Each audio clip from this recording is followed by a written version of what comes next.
کے بارے میں یہی کہتا ہوں کہ ہمارے جو میجر جنرل ہیں آصف غفور صاحب، وہ ایک دلیر آدمی ہیں. ہمارے جنرل باجوہ صاحب، ہماری جتنی پاک آرمی ہے وہ جو فیصلہ کرے گی وہ صحیح کرے گی. وہ ابھی تک یہی دیکھ رہی ہیں کہ باقی جو یورپی ملک ہو گئے ہیں، فرانس ہے، برطانیہ ہے، امریکہ ہو گئے ہیں، UN والے، سلامتی کونسل والے، وہ کیا کر رہے ہیں. کیونکہ پہلے ہم اٹیک کرنا نہیں چاہتے، وہ اس لیے نہیں کرنا چاہتے کہ ہر جگہ پہ مسلمان ہی پس رہا ہے. پھر یہ کہیں گے دیکھیں جی انہوں نے اپنی ایٹمی طاقت کا غلط استعمال کیا. اور نہ ہم، نہ ہماری فوج، نہ ہمارے عمران خان ایٹمی ہتھیار چلانے کے حق میں ہے. کیونکہ میں نے پہلے بھی کہا تھا کہ یہاں پہ 1 2 4 بندے نہیں مریں گے، دونوں ملکوں نے مرنا ہے، اور جو ہمسایہ ہے وہ بھی تباہ ہوں گے. اسی لیے جو ہماری فوج ہے وہ زیادہ سے زیادہ مذاکرات کرنا چاہتی ہے. ہمارا جو ایٹمی اثاثہ ہے وہ غلط ہاتھوں میں نہیں ہے، صرف سوچ جو انڈیا کی ہے وہ غلط ہے. وہ یہ چاہتا ہے کہ پہلے ہم اٹیک کریں تاکہ دنیا کی نظر میں ہم بدنام ہوں. ٹھیک ہو گیا. باقی رہ گئی بات کشمیر کی. میں نے پہلے بھی کہا تھا کہ ہم کشمیر کے ساتھ پہلے بھی ہیں، ہم بھی ہیں. ہمارے میجر صاحب نے بھی یہی بولا ہے کہ ایک ایک بچہ، ایک ایک فوجی، آخری سپاہی تک ہم نے لڑنا ہے. تو ہم لڑیں گے میرے بھائی. کشمیری ہم سے ہٹ کے نہیں ہیں، فوج ہم سے ہٹ کے نہیں ہے، رینجرز ہم سے ہٹ کے نہیں ہے، ISI جتنے بھی ہیں، ہم سب مسلمان متحد ہیں. آج جو انڈیا ان کے ساتھ کر رہی ہے، آج 1 مہینے سے اوپر ہو گیا کرفیو پہ، نہ دعاؤں کا پتہ ہے، نہ میڈیکل، نہ کھانے کی چیزیں. آج سے ہم 1 2 دن گھر میں بند بیٹھ جائیں نا تو ہم بیمار ہو جائیں گے. پر وہ 80 لاکھ سے اوپر کی آبادی ہے. نسل کشی کر رہا ہے انڈیا اس کی، پر اسے خود پتہ نہیں کہ وہ خود ٹکڑے ٹکڑے ہو جائے گا روس کی طرح. جس طرح افغانستان کا کچھ نہیں کر سکا نہ امریکہ نہ افغانستان. کیا ہے؟ مسلمان میں ایمان کی طاقت ہے. اس ایمان کی طاقت کا ان کو سمجھ نہیں آ رہا. کشمیریوں پہ اب اتنا جو ظلم و ستم ہو رہا ہے، آپ خود سوچیں. جب آپ 1 ہفتہ یا میں گھر میں بیٹھ کے ہمیں دوائی اگر کوئی نہ دے، ہمیں روٹی کھانا نہیں، تو ہم مر جائیں گے. ہماری مدد کون کر رہا ہے؟ یا کشمیر کی مدد کون کر رہا ہے؟ یہ مدد اللہ تعالیٰ کر رہا ہے. آج سمجھے کہ کشمیر میں بھی کربلا ہو گئی ہے نا.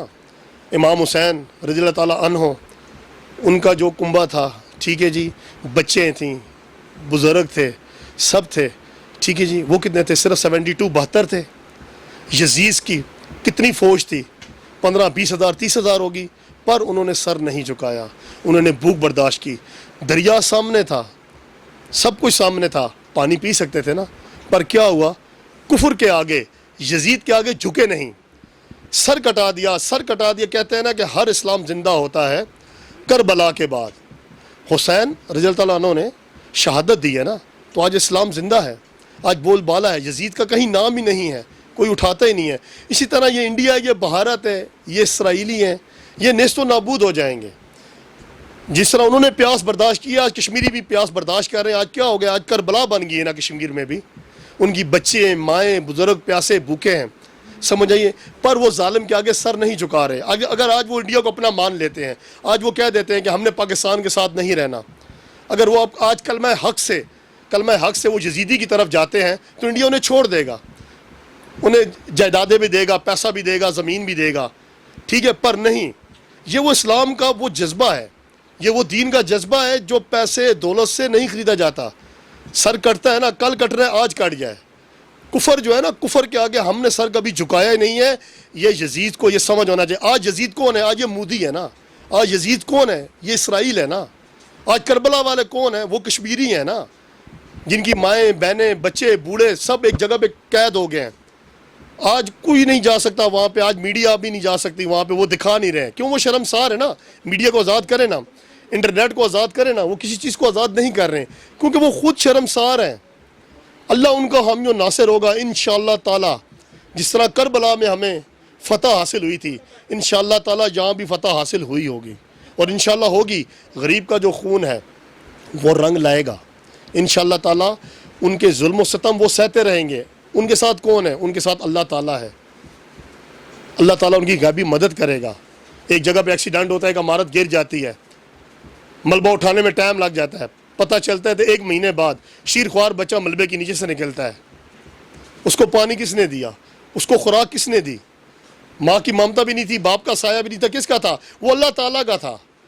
یہ بات ہمارے اندر ہے نا، یہ ایمان، یہ جذبہ ہے نا. ہم کہتے ہیں ہم بارڈروں پہ چلے جائیں گے. ہم فوجی ہیں. ہمیں آج آرڈر کرے general Bajwa chief of army staff, آج ہمیں میجر جنرل آصف قبور صاحب آرڈر کریں, عمران خان آج ہمیں آرڈر کرے, ہم دکانیں مکان سب چھوڑ دیں گے, کیونکہ ہمیں کلمے کی طاقت ہے. یہ انڈیا کے پاس نہیں ہے, یہ امریکہ کے پاس نہیں ہے, ان کے پاس ڈالر ہے, پاؤنڈز ہیں, سب کچھ ہے, ایمان نہیں ہے. ایمان کا مقابلہ کوئی ڈالر کوئی پاؤنڈ کر ہی نہیں سکتا. وہ بم گرا دی انہوں نے افغانستان پہ, بم کے ٹکڑے ٹکڑے ہو گئے, ریزہ ریزہ ہو گئے پہاڑ. مسلمان اور پٹھان ریزہ ریزہ نہیں ہوا. کیوں نہیں ہوا؟ انہیں پتہ تھا کہ ان کے پاس ایمان کی طاقت ہے. جس کو سمجھ آئی ہے وہ پیچھے ہٹ گیا, اس نے ہاتھ کھڑے کیے. جن جاہلوں کو, پاگلوں کو یہ سمجھ ہی نہیں آتا کہ ایمان کیا ہے, یہ کلمہ کیا ہے, وہ ہمارے پیچھے پڑے ہوئے اور خود تباہ ہو جاتے ہیں. امریکہ ابھی تک تباہ ہو رہا ہے. عمران خان نے کہا مذاکرات کرو, نے کہا ٹھیک ہے جی مذاکرات کریں گے. یہ طالبان کیسے بن رہا ہے, القاعدہ کیسے بن رہا ہے؟ ارے بھائی, جس کا گھر تباہ ہوگا, جس کے بچے یتیم ہوں گے, جس کے بہن بھائی آنکھوں کے سامنے مریں گے, وہ طالبان ہے. میرا گھر تباہ ہوگا, میرا پاکستان کو کچھ ہوگا, جب کچھ مسئلہ, تو میں بھی طالبان ہی ہوں نا میرے بھائی. طالبان کیا چیز ہے؟ طالبان کو دہشت گرد کہتے ہیں سارے نا. طالبان ایک معصوم ہے, ایک سوچ کا نام ہے. طالبان کوئی دہشت گرد نہیں جس کو ہم کہتے ہیں جو دہشت گرد ہے, یہ ہے وہ ہے. جس کے ماں باپ مرتے ہیں, جو یتیم ہوتا ہے, جس کے بہن بھائی مرتے ہیں, جس کا گھر اجڑ جاتا ہے, وہ بیچارہ باہر آ جاتا ہے, وہ بھی ہتھیار اٹھا لیتا ہے. اس کو لوگ یہ کہتے ہیں یہ طالبان ہے جی. ہم تو اس کو کہتے ہیں کہ یہ تو مسکین ہے, اس کی ماں مر گئی ہے, اس کا باپ مر گیا, یہ تو یتیم ہے, اس کا گھر اجڑ گیا, یہ تو لاوارث ہے. پر وہ جو کہتے ہیں کہ یہ طالبان ہے, میرے بھائیوں آپ اور کیوں طالبان بنا رہے ہو؟ یہ جو آپ کشمیری اپنے حق کے لیے نکلیں گے تو یہ کیا ہوگا؟ اس کو پھر آپ کہو گے اب طالبان کا ایک نیا گروپ بن گیا ہے. یہ گروپ تو آپ خود بنا رہے ہو. اپنی بہنوں کو, اپنی ماؤں کو سسکتا مرتا وہ دیکھیں گے.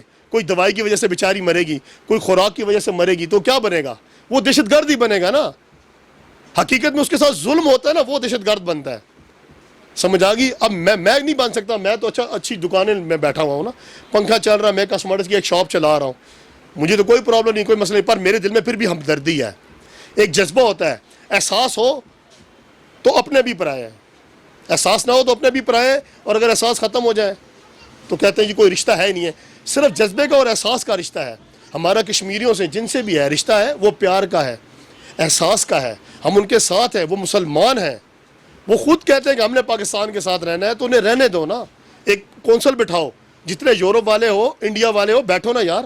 اب ان سے پوچھو یار تم کیا چاہتے ہو, ہمارے ساتھ رہنا چاہتے ہو یا ان کے ساتھ رہنا چاہتے ہو, پاکستان کے ساتھ؟ تو انہیں آپ اپنا حق دو. اس طرح مار کے تو کچھ نہیں ہوتا کہ ایک دوسرے کو مارو گے تو اپنے لیے آپ دشمن کھڑا کرو گے. اپنے لیے آپ کے اندر جو مسلمان ہیں وہ آپ کے خلاف ہیں. انڈیا کے اندر جو ہیں, آپ ان کے حق انہیں نہیں دیتے ہو. آج تک انہیں آپ مسلمان تصور نہیں کرتے ہو. ان کی بہنوں پہ حملہ کرتے ہو, عزتیں لوٹے ہو, ان کے گھر لوٹتے ہو. وہ بیچارے ڈرتے ہیں. کتنے ہمارے بنگالی بھائی ہیں, کتنے ہمارے افغانی بھائی ہیں, کتنے ہیں. پاکستان نے سب کو ویلکم. ہمارے پاس تو ہندو بھی رہتے ہیں میرے بھائی. رمیش کمار ہمارا M N A P T I کا, ہم نے تو اس کو بھی عزت دی ہوئی ہے. کبھی آپ یوٹیوب کھول کے دیکھیں, وہ ہمارا ایم این اے ہے. اور ہندو ہے, سکھر میں ہے, لڑکانہ میں ہے, کتنے پاکستان پورے میں ہے. ہم نے ان کو عزت دی ہوئی ہے کیونکہ وہ خود کہتے ہیں کہ انہوں نے ہمارے ساتھ رہنا ہے. اللہ تعالیٰ نے جب آزاد کر دیں کہ جو دو رستے دے دیے, ایک صحیح ایک غلط, آپ نے جس سائڈ پہ جانا آپ کی مرضی ہے. ہر بندہ اپنی سوچ اور فکر میں آزاد ہے, تو آپ انہیں آزادی دو نا. اب یہی کوئی ہندو آواز اٹھاتا, یہی کوئی یہودی آواز اٹھاتا, یہ سارے آ جاتے, یو این او والے بھی آ جاتے, انڈیا بھی آ جاتا, اسرائیل بھی آ جاتا, امریکہ بھی آ جاتا. نہیں, اس کا حق دو. عیسائی کا حق ہے, یہودی کا حق ہے, کافر کا حق ہے, مسلمان کا حق نہیں ہے کہ مسلمان بولے. اب جہاں پہ دیکھو فلسطین میں مسلمان مر رہے ہیں, کشمیر میں دیکھو مسلمان کی تباہی چاڑی ہوئی انہوں نے, مصر میں دیکھو, لبنان میں آپ دیکھو, ترکی پہ بھی یہ بات کرتے ہیں, ایران پہ بھی یہی بات کرتے ہیں کہ جوہری ختم کر دو, ہتھیار ختم کر دو. پاکستان پہ یہ پابندیاں, ہر جگہ پہ پابندی ہے, صرف مسلمان پہ ہے. کلمہ حق جو ہے نا وہ ان کو چبھتا ہے, اور انہیں یہ پتہ نہیں ہے کہ دنیا ختم ہو جائے گی. کل نفس ذائقۃ الموت, ہر انسان نے موت کا مزہ چکھنا ہے, پر کلمہ حق رہے گا. اللہ ہے اور وہ رہے گا, وہ ذات باقی رہنے والی ہے. یہ جب ان کو سمجھ آئے گی, یہ سب دنیا سیٹ ہو جائے گی. اچھا, ڈی جی ایس پی صاحب کا کہنا ہے 6 ستمبر یوم دفاع کے بعد ہم نئی حکمت عملیہ اپنائیں گے کہ کشمیر کے لیے کیا کرنا ہے, تو کیا کہتے ہیں اس کے بعد؟ انشاءاللہ تعالیٰ بھائی ہماری فوج بیٹھی ہوئی ہے, ہمارے لیڈر بھی بیٹھے ہوئے ہیں, وہ اسی بات پہ سوچ رہے ہیں کہ ہم جنگ نہ کریں. جنگ سے دونوں ملکوں کی تباہی ہے, ہمسایہ ملک ہیں, دونوں ایٹمی طاقتیں ہیں. ایٹم بم انڈیا ہم پہ گرائے گا, ہم انڈیا پہ گرائیں گے تو چین بچے گا, ایران بچے گا, جو ہمارے اور ہمسایہ ہیں وہ بچیں گے, کچھ بھی نہیں بچے گا میرے بھائی. تو اسی لیے یہ سوچ رہے ہیں کہ جو کام ہو مذاکرات سے ہو, بات سے ہو. ہتھیار کبھی کبھی ہوا ہی نہیں ہے. ہتھیار سے ہو تو افغانستان پہ قبضہ کر لینا امریکہ, روس کر لینا. تو یہ ہم بھی یہی چاہتے ہیں, ہماری فوج بھی یہی چاہتی ہیں کہ ہمارے میجر جنرل جو ہیں آصف قبور صاحب, ہمارے جنرل باجوہ صاحب, عمران خان صاحب, یہ بیٹھ کے سارے جتنی اسٹیبلشمنٹ ہے, ISI کے ادارے ہیں, رینجرس کے ادارے ہیں, جتنی سیکورٹی ادارے ہیں, ان کی کوشش یہی ہے کہ جو بات اگر مذاکرات سے ہو جائے, بات چیت سے ہو جائے, اتفاق سے ہو جائے, وہ زیادہ بہتر ہے دونوں عوام کے لیے, پوری دنیا کے لیے میرے بھائی.